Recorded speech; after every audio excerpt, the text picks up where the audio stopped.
All right. All Nice to right. see you, gentlemen. Welcome to the first episode of Spoken from the Underground. So, I'm going to get right into this. My topic for today is political correctness.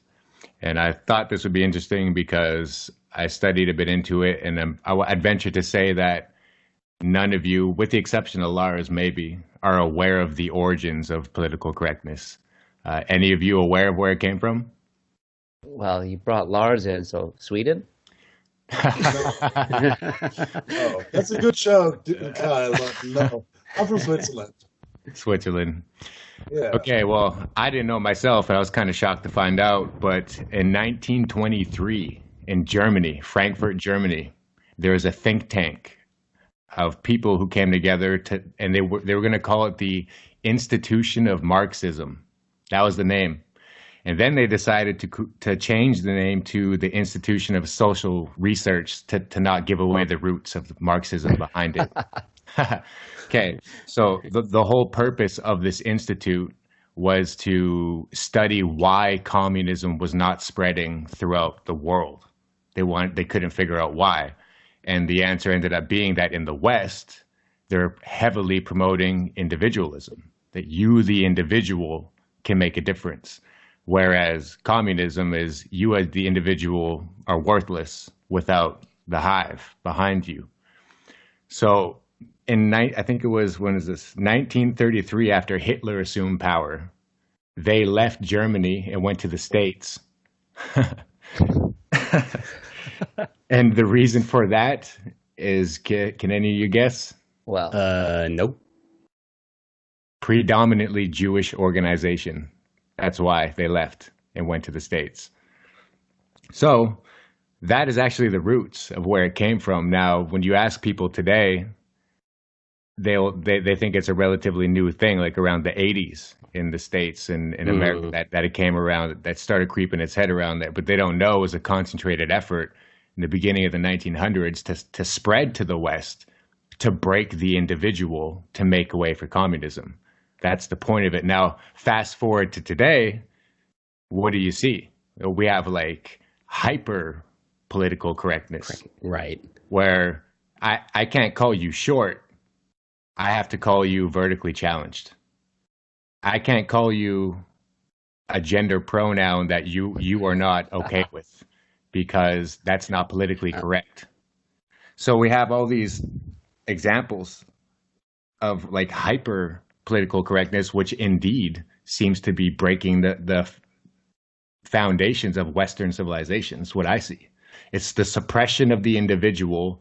Don't speak about what you believe in, or you might offend somebody. Now, if you can't speak what you believe, you can't say the truth because it might offend somebody. Now, what is the purpose of that? It's to break the individual. I consider that to be something we got to start getting on the radar for. Like, we really need to start raising awareness about this to people, and it is an actual thing that's being perpetrated on the world. How do you guys feel about that? Actually, Lars, I'm interested to know, over there in Switzerland, what is the perception of Marxism? Like, what is the perception of political correctness? I know in Sweden, like Kyle's talking about, they represent that shit to a T in Sweden. Like, they're all about it in Sweden. What's it like in Switzerland? Communism just don't work. That's the point. So, yeah, political correctness is a big thing. So you can easily offend someone when you say "ma nigga." okay. Know your role, bro. I think you've offended Malachi. That was politically I'll incorrect. get to that later. Okay, Yeah. okay. We go back to this later, but You're pretty much saying that there's nothing you can do to not offend somebody, is what you're yeah, saying. yeah, that's the point. Yeah. What about you, Malachi, over there in Colorado? What kind of politically correct atmosphere do you have around there?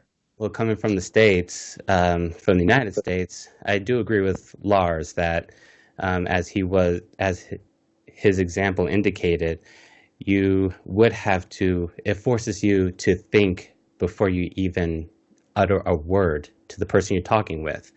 And it can be nerve-wracking because, especially with these days, what you say, you have to wonder, will these string of words make the person uncomfortable? And it's constantly like that around here in the States. I would like to ask if the three of you agree with the notion that if we could eradicate political correctness and replace it with dignity and common sense, would that not be sufficient replacement for political correctness? If I carry myself with dignity and I have common sense, that means I have respect. So I know what to say and I know what not to say, not as a result of, will I politically be correct or not, but this is common sense. Well, I think that politically correctness is paving the way for compelled speech. So Right? if Authoritarianism. if they first tell me what I can and can't say because it will be offensive, the next move in the progression of that will be that now they're telling me what I have to say. A perfect example here in Canada is the gender pronouns. I am required by law to address someone by the gender pronoun that they identify with. So I am now being compelled to call a he a she in my speech. It's not sufficient for me to just call them by their name. They're actually telling me what I have to say. And to me, I think that's taking it to a whole nother level. I can understand you want to be called whatever you want to be called. Great. But whatever happened to just using your name? Can't I just call you Malachi? Is that okay? I'm confused.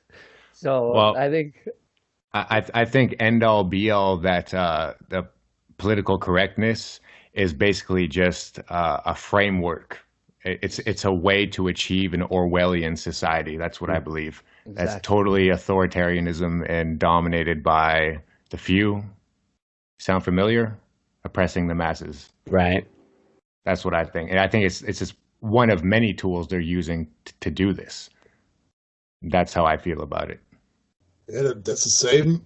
Like here in Switzerland, some feminism, I think, and they went to the government and told them, "Hey, we got some Swiss German words. They're so fucking sexualized to a man, and oh my God, this can't be. We need a neutral form for it." Like we get a word for the crosswalk, right? That's called in Swiss German Fußgängerstreifen. That means it's a walking man, and it's like also team. It's in our country a Mannschaft. No, it can't be a Mannschaft because it's the word man in it. Now it's officially only a team. Or Swiss German language is getting lost. like people kind in Trudeau over here in Canada, our prime minister, a woman was saying how mothers and family will help the Canadian people. And she said, we'll help mankind. And he stopped her in the middle of her speech to correct her and tell her, we don't use the word mankind, it's people kind. Yeah. Yeah, that's the same thing. That's the same thing. That's the leader of our country. Yeah. Okay. But one way that the government tries to control how we think and what we say, to go along with Justin's point, is through the media. And the biggest media right now is YouTube. And all the videos that people upload and all the viral videos that just get heard all around, one of which definitely goes along with being politically correct or incorrect even, is let the white kids say, what, Justin? I don't know what you're talking about, bro. What? Okay, then Lars. Nigga. You repeat this. Let the white kids say, what? Nigga! Because you started this. Yeah. Lars, this was all you, bro. But that video, when I first saw that, it just blew my mind, especially coming from the race that word is geared toward. It really blew my mind, and I just won. As soon as I saw it, I just saw it two different ways, especially coming from my ethnic background. And what really bothered me was the fact that this guy named Leakaveli, first off, wanted to do a mockery of Machiavelli and call himself a philosopher. Testify. I just cannot see him thinking this, really thinking this through. I mean, sure, he wants to probably want to get rid of this racial profiling between the whites and the blacks, but you have all these other ethnicities like the Chinese who are called the Chinks, and that's very offensive to them. You have Mexicans, Latinos, maybe not Puerto Ricans, but definitely Mexicans who are called beaners and wetbacks. That's offensive to them. And I don't think Leakaveli really thought this through. I mean, there's Japanese even who were called the Japs, and that was back in the World War days. And Japs back then, that was offensive to them. And so with Leakaveli, I think he needs to think this through. And I just don't believe that he should even bring up the fact that people should just start calling black people nigga. And one thing that really bothers me is people might not pronounce it the right way. I mean, to say nigger ending in er, that's very offensive. And then there's nigga, which rap artists and just the African American community in general kind of changed the meaning and had to evolve, mainly as a brotherhood or in sisterhood, just only in the black community alone. Yeah. And trying to make it seem as though that nigga is just a word and that anyone can call a black person that word. I don't think that will cut it in the black community, really. You raised some excellent points there. I never really considered the one about the other races. Like, well, then let the white kids say chank too. Let the white kids say wetback or beanie or whatever else. I didn't really think about that. That's an excellent point. One of the other things I was going to ask you if you thought about is, these new kids and these new rappers are obviously going to be okay with that. But what do you think the dudes think who built the road that they're using to get there? What do you think the OGs think about this kid giving the okay to do something that he didn't clear with the generals? He didn't. Yeah, I don't think old school like Dr. Dre or even Snoop Dogg or even Q-Tip from a Tribe Called Quest. I don't think that all of them would even accept what Leakaveli is trying to start. I mean, Leakaveli is just some teenage dude from Charlotte, North Carolina, in the South. Of all places, the South. He's got a Confederate flag wrapped around him in the video. Around him, and that just blew my mind. Yeah. Like, really, dude, you're embracing from what us veterans think. He's embracing the KKK and Slavery. What they believe in. All that stuff. I mean, he's from the South. Damn. And I'm surprised I didn't even hear a Southern accent in his video. Yeah. Yeah, that was an interesting video. My take, I think he might have a point, but I don't think that song and that video is the forum. I think a discussion like this is where we should be having this thought. Like, is this an acceptable thing? How do others think and feel about this?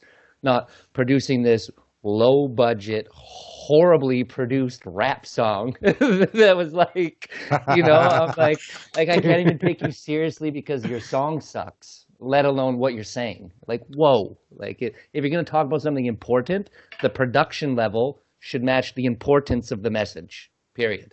If you cannot make those equal, you have no business making a song. all I'm saying is he must have wrote that hook in like 2 minutes. It must have took him 2 minutes to write that hook. You agree? Yeah? Yeah. Hardly any thought behind it. What do you think, Lars? It's a special way. I think he throws the first rock to a Rolling Stone, maybe. So you think he's willing to be like an artistic martyr just to get that ball rolling, is what you're saying? Maybe he gets a ball rolling. Maybe maybe it could work out in some ways, but as you told Malachi about wetbacks and chaps and other stuffs, I don't know if this really work in all these kinds of people. So it's a good idea in particular, but yeah.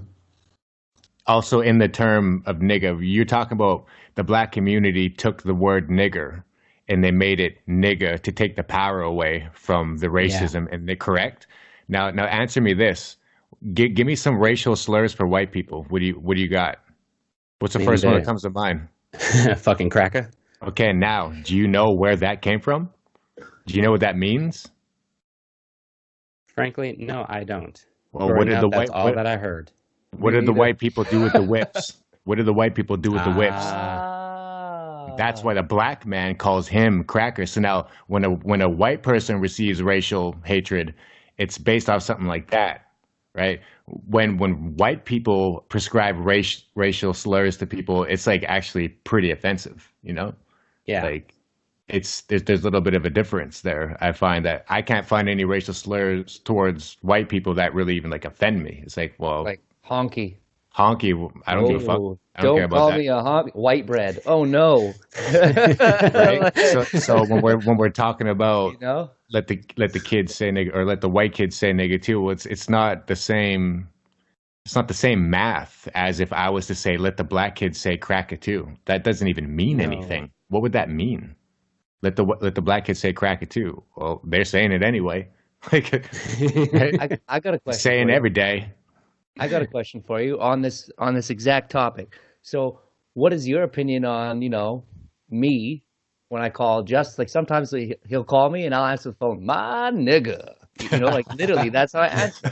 Okay. Because It's like true. listening to hip hop coming up, we rap together, like Okay. that was like an integral part of like my coming up. I heard that word all the time.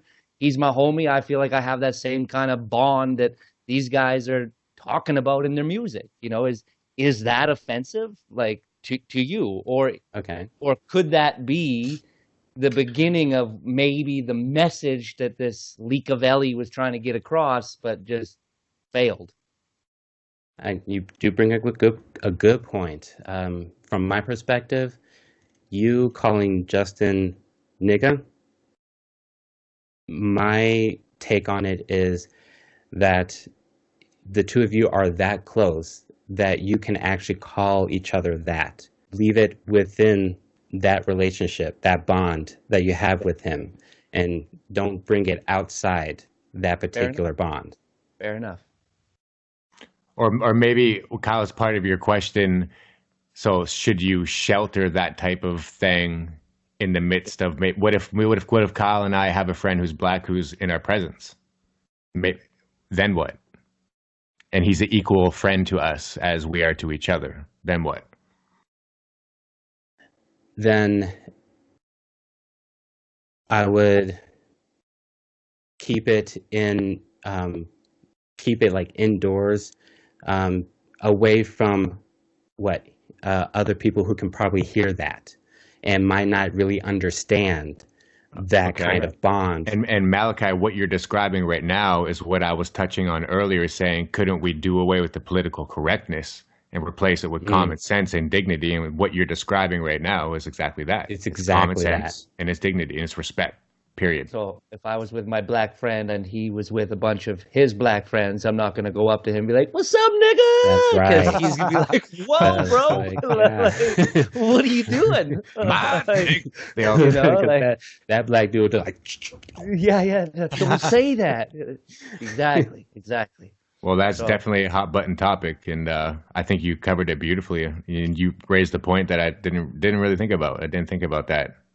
Let the black kids say "chank" too. That's pretty offensive.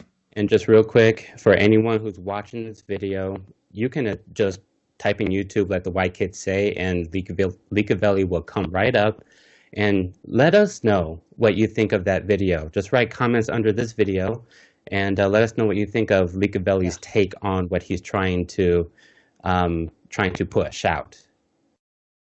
And if you agree or disagree, and don't be afraid to be descriptive. Don't be Right. shy. Multiply. Oh boy. Oh Right. boy. So, Kyle, let's pass it over to you. All right, gentlemen. So today, what I thought I'd touch on and maybe bring some information to the forefront here is about the Canadian oil industry. I don't know what you guys hear about oil coming from the U.S., Malachi. I'm sure there's a lot about oil down there. Yeah. Yeah. It's one of the most major things. And here's a funny little tidbit for you. As it stands right now, America, the United States, consumes 99% of Canada's exported oil. You are Jeez. Taking it. our only client, basically. No, lovely. You're welcome for all the money. Yeah. For all So- the money. That's kind of part of what I'm touching on is in Canada, I don't know if it's made national news, international news, but here it's a hot button issue. And the political sphere is completely divided on it. We've got division inside groups that are apparently fighting for the same thing, but they're divided amongst themselves. It's like splintered. It's that much of an issue for everybody. And the biggest thing is they're concerned about pipelines and oil tanker traffic. So their complaint is that we're building pipelines that could leak. So we can't jeopardize the environment. And then the other one is that we're going to build these pipelines through pristine forests out to the coast where now tanker traffic will double and we're going to spill the oil in the water and we're going to destroy the water. Okay, all of these, in my opinion, valid points that this is a possibility. But I think the piece that people are forgetting is that on the East Coast, because currently there are no pipelines taking Alberta oil to the East Coast of Canada, all of our oil is coming in tankers from countries like Saudi Arabia, Iraq. We're importing this oil into Canada, paying full market value for it, and jeopardizing our ocean landscape on the East Coast. And that's okay because, we can't get the oil from Alberta, which is one province over from BC where I'm at, to the east because, heaven forbid, we might have a spill in a pipeline. And we can't get it to the west, which is even shorter because we're going to ruin the orcas. So our only market for our oil is America. Well, as a business, if you only have one client, they determine the price. Simple as that. Yep. They also determine supply and demand, the demand on the supply. Well, because America has other reserves, they don't require entirely us. They have shut back their demand, which means that we have an overabundance of supply. So we are cutting jobs and cutting production. So The domino effect. well, our entire economy is now being affected by the fact that we don't have a place to take our product to market. We have the third largest oil reserve in the world. Did you know that? That's fascinating. Okay. Canada. No, I did not. We have the third largest oil reserve in the world. And I have a little map infographic. I don't know how to put them up here, but maybe in future ones I can figure that out. But the actual footprint of the oil sands, where it all is smaller than Britain. And we have all that oil in that little tiny area. Right.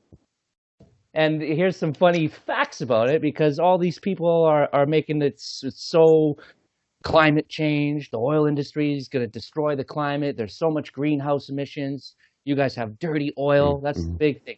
The Canadian oil is dirty oil. Dirty oil and dirty process to refine it is what they tell everybody. Yeah. So here's a little tidbit fact for you. The oil sands right now currently account for 10% of Canada's greenhouse emissions. 10% total. Okay. That's about 0.15% of the global greenhouse gas emissions. We're not even a percentage point on the globe. Okay? And you're going to shut down our national industry for 0.1%, 1/10 of a percent. That's their argument, right? That's the facts are insane. If we're so dirty, why are we less than 1% of the global greenhouse contribution to, like, you look at it here, I've some figures from 2014. The European Union accounts for 7%. The United States, 13. China, 24. The rest of the world, 55. Canada, less than 1.5%. Less than 1.5%. We're not even 2% of the world's greenhouse gas total. That's including all of our industry. And like second biggest country in the world. And you're attacking our oil industry that creates 0.15% of the greenhouse gas for the world. To me, Now, it's insane. Now, why do you think that is? Well, my opinion is because, and not take a shot at America, but the American oil companies own the oil in the world. They control the flow of oil. The American dollar is based on oil. It's not based on gold. We all know that. So if America can make Canada's oil not available to the world, then we're their secret supply. Shh, don't tell me Canada's got the most oil in the world and they're our ally. Right? You guys are that's sitting an on ally. our... We're ally. Yeah. Right? And it's exactly air quotes. Yeah. We're not invading you because you're complying. Exactly. Thanks. And you look at Obama, he delayed the Keystone pipeline for 10 years before it went down. Sorry, he was only in office 8, so I guess I can't say 10. But it was pre him in negotiations, and he stalled it his entire term. That was the Keystone. That was one pipeline going down to America that's still only feeding you guys. And that would make it more efficient, and the Canadian companies can make more money that way because we're not having to truck it. And you know what I mean? We're just sending it down the pipeline to be refined, so we get a better price. Well, now that's not what we're doing. We're putting it in containers and shipping it by rail. And there's all these other things that we're doing to keep it, to keep it regulated. It's like you got the thumb on it. If we even just go back to economics, so the Canadian economy will make $1.7 trillion between 2017 and 2027 from the tar sands alone. 1.7 trillion. They will pay an estimated $256 billion in tax to the Canadian coffers in that time. $256 billion in tax. Now, my prime minister can't find money for vets, but can give $10 million to terrorists. And he's not helping get $256 billion of tax money from a national resource that we already have. I don't get it. You say there's not enough money. There's $256 billion on the table. All you got to do is build a pipeline, which will create 223,000 jobs, which means 223,000 people are employed, and the average oil sand earner makes between $80,000 and $150,000 a year. So we're not talking about middle class, like low class, minimum wage jobs here. We're talking about medium class jobs. We're destroying the middle class so that the 1% can control our oil, and we're veiling it in political correctness. It all comes back to that, doesn't it? We're saying, we can't do this because it hurts the natives. We can't do this because it's going to hurt the environment. We can't do this because it's going to do this. Well, what about the $1.7 trillion we're just going to leave on the table? What about the 223,000 jobs? What about those people? They don't matter? Nope. In 80 years of oil coming into BC on the coast, there's never been a spill. Not once. So this entire thing about, the oil, it's going to spill. Yeah, sometimes there's accidents. We haven't had one yet. If we have one, well, out of that $256 billion, I'm sure there's a little bit of money in there to help clean up some oil. It's a horrible thing, but it's a part of industry. Every industry has waste. Every industry has accidents. Yeah. It happens. It's not something you can prevent. That's why it's called an accident. So, all I'm saying is if we want to get all excited about things and politicize an issue, let's know the facts. Let's know that Yeah. it's not that bad. And ladies and gentlemen, find the facts yourself. Don't listen to the media. Right. Do some research. Look around a little bit. Don't listen to any of the mainstream people. They're bought and paid for. So they're not going to give you legitimate information. You got to search for it. Here's an interesting tidbit on that. So I did a little bit of digging. There's this Lead Now and Some of Us. There's all these organizations here that are very big in pushing the political agenda in Canada. So they're always talking about these hot button issues and getting people to sign petitions. And I'm signed up for all of them, so I have my finger on the pulse of what's happening. So I looked at it, and they have this thing about their funding. Oh, we're people powered. It's by contributions like from people like you. So I look at their spread. There's 20-something%, I can't remember the exact numbers, of funding that they've got from private donors that they won't disclose who those donors are. So I sent them a message. Excuse me, just out of curiosity, who are this 20 whatever % of your donors for? Because they're protesting the pipelines. They're protesting oil. No response.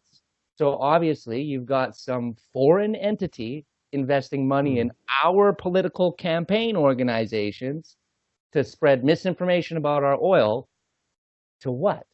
To not allow us to produce it. It blows my mind. It just blows my mind. Do you know that the oil sands, out of all of Canada's greenhouse gas emissions, they only make up 10% of Canada's total greenhouse emissions? Total. Transportation makes up 25. Electricity makes up 11. Electricity makes more than the oil sands. Oil. Yeah. Because Cash we rules still have everything oil around me. power. Wait a second. We are one of the biggest exporters of coal. That's a heck of a lot worse for the environment than the oil we get from the oil sands. You know how we get it out? Steam. We drill 2 wells. One side by side, one's on top, one's underneath. We pump the first well full of steam. It pushes down through the rock and comes up and then is extracted from the second well. So similar to fracking, sort of, but we're not pumping in enough water to explode the rock. We're not trying to break it. We're just trying to take the bitumen, which is sand-filled oil that's too heavy to flow. So you put the steam in, you heat it up, and then it becomes runny. And then we can suck it up the tube. And then they recycle the water and use it again. 83% of the water is recycled. Here's a funny tidbit fact for you. So last year, the oil industry used 198 meters cubed of water. Now, I know, that's their total. Now, that sounds like, wow, that's a ton of water. But I just was like, well, really, how much water is that? So I did a little bit of math. And in Canada, we have roughly 35 million people. And my toilet uses 4.5 liters per flush. So let's just put this into perspective. If every Canadian flushes the toilet once a day, we use 57 million meters cubed of water in a year. Okay? Compared to 198 million meters cubed for oil. Now that's if we flush the toilet once. Now, if every Canadian flushes the toilet 4 times a day, just on average, we're at the same amount of water used in a year. Now, flushing your toilet didn't create any jobs, and it didn't bring any tax money into the Canadian coffers. The oil did. Let's be realistic here about our water use. And of that 198 million, 87 or 83% is recycled. But so Kyle, we're using. My toilet's not. It goes cleaned and gets dumped into the ocean, and then I pour new water in. So flushing my toilet is more wasteful for water than getting oil. But a toilet's necessity, though, Kyle. Well, so is oil, because the whole world's built on it now, isn't it? well, what if we take oil out of the equation here? Okay, well, then you can't have any textiles because you need oil to run all the machines. You can't have any food because oil greases the gears of every single farm equipment. You can't buy any food from the supermarket because a truck or a plane or a boat had to get that food to the supermarket. You can't have any plastic because plastic is part of oil. You can't have any roads because 3% of each barrel of oil is used in making asphalt. Can't have any propane for any of our propane people because we use oil in the process of creating propane. So there isn't an industry that doesn't require oil. So why are we buying it from other countries at full market value when we could be producing it and creating $1.7 trillion to our economy in 10 years? Well, there's an election coming up this year, isn't there, Kyle?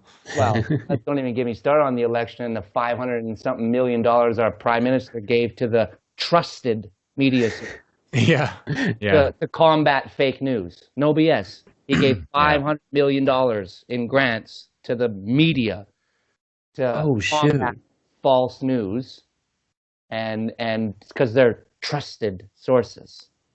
Right. Our government just bought the media, but shh, don't tell anyone. That's fracking inconceivable. Pretty much, man. That's the first time that's ever happened. Yeah. Yeah. What do you call up here in Canada? We know CNN as the Clinton News Network. Is that down there too? Yeah, Clinton News Network. That's funny. Wow, this were so much information in such a short time. You know, it's mind blowing. So, did you think we were just going to sit here and be like, "Hey, baby"? That's what like.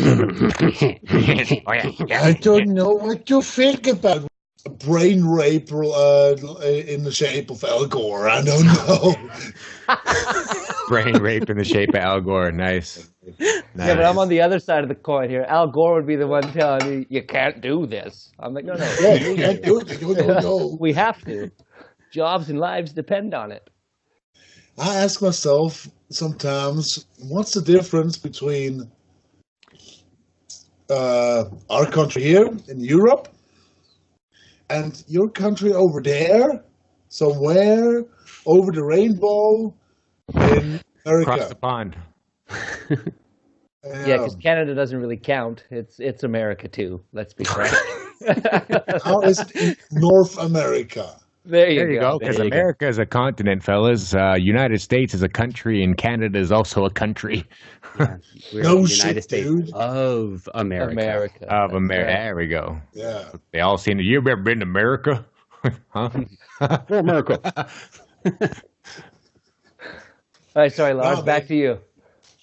I mean, just like what are the difference between those two continents, countries, whatever, and maybe some culturistic differences I would like to figure out. I found it very fascinating, touching on what you said before, that there's these things happening in courts where feminists are demanding that anything to do with like a man in the title must be changed. So to me, that tells me that we're living in similar societies in terms of an agenda. When did all that stuff start? Like when you grew up there, how old are you, Lars? I'm 29. 29. Okay. I'm 34. Malachi. Maybe 50, 40. I don't remember how old I am. 36. 36. And Kyle's 33. 32. I'm the old part here. Okay. Yeah. So in Switzerland, when you were a kid growing up versus now, how much of a difference do you see? Everything. Everything. Later, back in my days, you know, we were like hitting each other with sticks. It was like, some Neanderthalers and yeah, we did shit and dumb stuff. We fell on the ground. We fell off the bicycles and beat each other up. You know, and today all the kids just want to. Oh my God! Sorry. Oh shit! Don't fuck! Wait a sec! And selfie!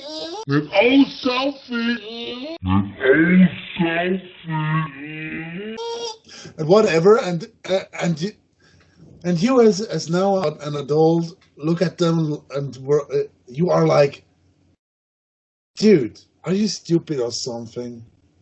Can you see your surroundings? Do you ever went to the forest and build a tree house or whatever?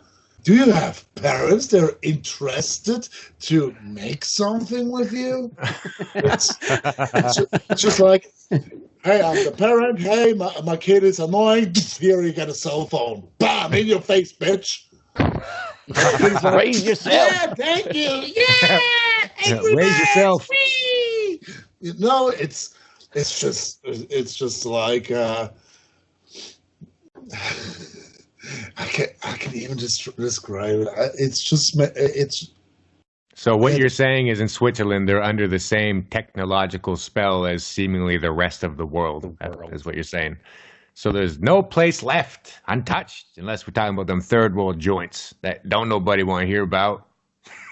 Okay. Now in the cities, I don't know if that was correct there, bro. on the countryside, there you get still kids. They're rolling down the hill with the little tractors. Yeah, and bam, fell on their head and whatever, and break their bones. But they're still laughing. Yeah, and that's sad. Yeah, you're not the only one experiencing that. That's over here too. I got 3 kids. 2 of them are like still 7 and 8. And they're like obsessed with technology, and they don't have iPhones, they don't have iPads, they got none of that. They got a bicycle. And I'm like, go play outside. I don't know what to do. Figure it out. I'm bored. Like, better use your imagination. That's right. Yeah. I got a kid that turns now 9 years old, and when we do something with each other, we go out. We make something. She has such a little tablet and whatever, but you're talking about being productive. You're being productive every time you're engaging with your daughter, is what you're saying. Yeah, that's it. That's the point. Well, she gets a little bit of time when she want to play with her tablet, but not that much. Just only a couple of hours in a week. But when we do something, we can see something. Like we go in a museum, or we go with swimming, water slides. Thank you, maybe, or ice skating right now. It's cold outside here in Sweden. And I love how you roll with that one now, bro. Just so everybody knows, we've been bugging Lars for a good minute about being from Sweden because he's actually from Switzerland. And they get mad when they get crossed up, apparently. So his face would turn red, and he will start rambling on in his native language. Swearing at us in German, throwing his computer chair around. It's just going buck. But let the record show, Lars is from Switzerland. Switzerland. It's really important for the kids that they can be kids and really use their imaginations, can play and whatever. Yeah. So basically, worldwide, there's people allowing their children to be distracted enough to totally suppress their creativity, their innovation, their imagination, their ability to think outside the box because they're being distracted adequately enough to not even go there. So does that mean in the future we're going to have less intelligence with the next generations? Is that what you guys think? In the future, that's already happening. And you have to think that this particular generation that we're talking about will be the next prime minister or be the next president of the U.S., who then will be controlled by a smaller remnant who will have apparently probably more diminished creativity than the one that they're controlling. So I guess back to your point, Lars, is there much difference between Europe and The North money. America. Yeah, You know, like, there isn't a big gap between them, but yeah. Yes, there is. The U.S. uses the imperial system. oh, Oh, you. yeah. So let the record show that when Kyle was talking about all these liters and meters, and I was just thinking, how can I translate this for all the Americans that are Divide by listening? Divide by 4. I have a good translation for all this shit. Okay? Go and learn the fucking metric system, you douche. Bam. Here's one that'll blow you away about that. So we're metric, but when you talk to a Canadian, how tall are you? I'm 5'11". What do you weigh? 155 pounds. Yeah, not kilos. I ain't talking kilos and meters. I don't even know how tall I am in meters, but we use the metric system. So that goes back to being America as Canada. We can't get away from that. Even in construction, the plans are drawn in meters, and then we convert them to inches so we can use our tape measures. Yeah, they make metric tape measures, but you ever tried to build with a millimeter? Lars, it's like face palm. No! You pound. killing me. What the heck is a pound? Well, a pound is actually the currency. Pound is It's a currency. All right, so part of Spoken from the Underground's segments, one of the segments we're going to have is playing an ILP remix that other producers submit to us from all over the world. And we're going to let everybody listen to it and then review it at the end of the mix. So without further ado, here's the mix reviewing called All About Us, Gator Blaster Remix.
From the whole of the underground, sound the sirens, let them know what's going down. We done came up, got the flag raised up, got the evil empire all laid up. And this is all about us. We gon' leave you in the dust. That's my word, you can trust. Spin it again, what? And this is all about us. We gon' leave you in the dust. That's my word, you can trust. Spin it again, boy. We got tracks for days and days. The style got about 1,000 ways. We efficiently communicate. We're always finding ways to illuminate. And that's the reason that a bass grows. Got the team, got the beats, and the voice flow. Self-sufficient, we ain't never needing nobody. The ladies hear the beat and then they move their whole bodies. We're so comfortable in the game, here to stay. If you're gonna speak, better mean what you say. We done came up, got the flag raised up, got the evil empire all laid up. And this is all about us. We gon' leave you in the dust. That's my word, you can trust. Spin it again, what? And this is all about us. We gon' leave you in the dust. That's my word, you can trust. Spin it again, all original, can't be pigeonholed. Never mind all the major labels, yo, so control. We're so independent that we make them sick. Fading off in our reps with the stick. Straight up vultures, we ain't about that life. We prefer to be able to sleep at night. Got a conscience, got a heart, got a mind. The industry won't break you down, it's just a matter of time. They got blind people following, blind people. I heard stirring up the high, this is my sequel. We done came up, got the flag raised up, got the evil empire all laid up. And this is all about us.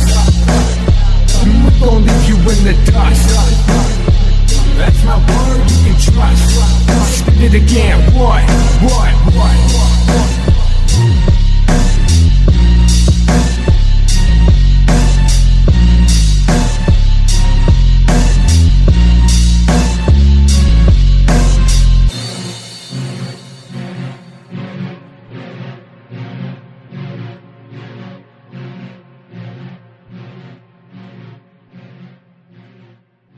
All right, so reviewing that mix, I liked a lot of things about it. There's one of the things that jumped out right away was his use of automation with EQ. In the very beginning of the song, my voice has a high EQ on it, and then he slowly brings in the lows, and it all comes together as the bass and the drums come out. I loved that.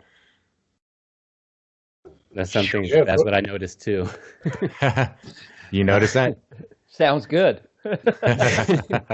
One thing I noticed with the vocals is that I think in the third verse, he made it actually sound like someone, like a completely separate person with a much deeper voice, actually rapping that. So it's more like featuring this other person into the song when it's really just Justin's voice transposed down. Yeah. Yeah, at first I was a little bit thrown off about that, but then it kind of it grew on me pretty quickly. It was like you can either get that right or get it wrong, and I was trying to determine if you got it right, and I was like, okay, I can hear everything I'm saying still in it, and it's not that low where you can't make out the words anymore. So I was okay, that's tolerable. Usually, I'm not a fan of transposed vocals. Usually, I like the bass line. the From a bass line's catchy. non-technical producer, couldn't tell you how it happened, why, what, where, or when, but it sounds good.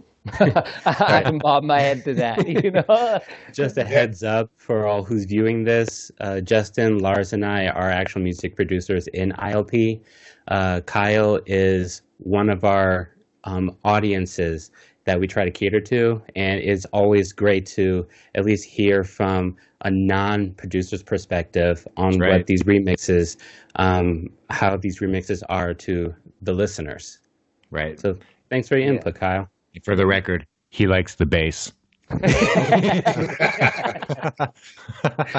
Yeah. So the baseline is get some little details in it, and some kind of woo. And Yeah, it goes. That's woo. what I like. Yeah. yeah, that's bending. just so picky, and I like this. The snare is really snappy, and Boom, bah. Yeah, I like the snare too a lot. and sometimes it, what? And that's okay. The lead synthesizer that goes do do do. You know. Yeah. Yeah. Yeah, it's in some kinds. It reminds me to Pokemon. Gotta catch them all. Pokemon, Yeah. go! Yeah, so shout out to Gator Blaster in Kiev, Ukraine. That's where that was submitted from. And it's pretty neat to know that there's folks up in Ukraine, war-torn Ukraine, just sitting there in his headphones, just listening to the beat and banging the shit out. That's pretty cool, man. Like I really like that. It's awesome. But the whole beat sounds more like such a Godfather beat, you know? Like we ride. Yeah. I can see that. Make a jump, Holmes. Make a jump. Tony, why are you doing this? You know, Tony. Yeah, I like this. I like this. I like the style. I like the atmospheric of the beat. Yeah. Any constructive criticism y'all offer Gator Blaster about this mix? Anything at all? Offer some constructive criticism? I want to say less on the delays on the vocals. Less wetness. Yeah, Yeah. just there's a lot of reverb and a lot of echoes that kind of detract from hearing the whole collaboration altogether. I found that mostly during the automation of the high EQ to the low. Like once it's in the low, it kind of sets in. After you're listening for like a couple seconds, it just sets in. It's kind of hard to set in the beginning because it's really getting your attention, hitting those highs. Yeah. I think the intro is a little bit too long. Yeah, I thought so too. Okay. In my opinion, but it's a good track. I'd give it 4 to 5. 4 to 5. It's my rating. What would you rate it, Malachi? I'd rate it probably same as you, 4 to 5. On what scale? Out of The 5. metric scale. Don't worry, it's metric. The scale goes to 16 inches or what? Yeah. Damn, this is good. It's good stuff. Out of good 5, stuff. I think he's saying, right? Yeah, out of 5. 5 stars. 5 stars. Yeah, 4 to 5 stars. Yeah. I think I'm right on the same tip as you. At the last verse, I liked it, but vocally, it almost listening. I'm like, does that work? Shit, it does. You know, there's like that little pause there where you're like, I don't know, and then no, that does work. That does because it's so different than what I expected. Plus, knowing you know, I know what your voice sounds like when you're talking. So to hear your voice way down, it's like, Yo, what's up, niggas? oh no, he didn't. Don't even get Don't me worry, started. folks. Justin and I are tight like that. That's We're right. tight. Fucking cracker. Cracker. Good stuff. Shit. Well, man, I had a lot of fun doing this, guys. Some too. good chats, a lot of good discussions. And for anybody who's watching and wants to see the next one, we'll be doing this bi-weekly at first. Every 2 weeks we'll be doing it. And as this thing grows and the base grows, we'll be probably doing a little bit longer and more frequently. So if you can like and share, comment, do all those lovely things that are always asked of you, it would help us tremendously. All right, guys. We'll talk to you next time. Yeah, thanks.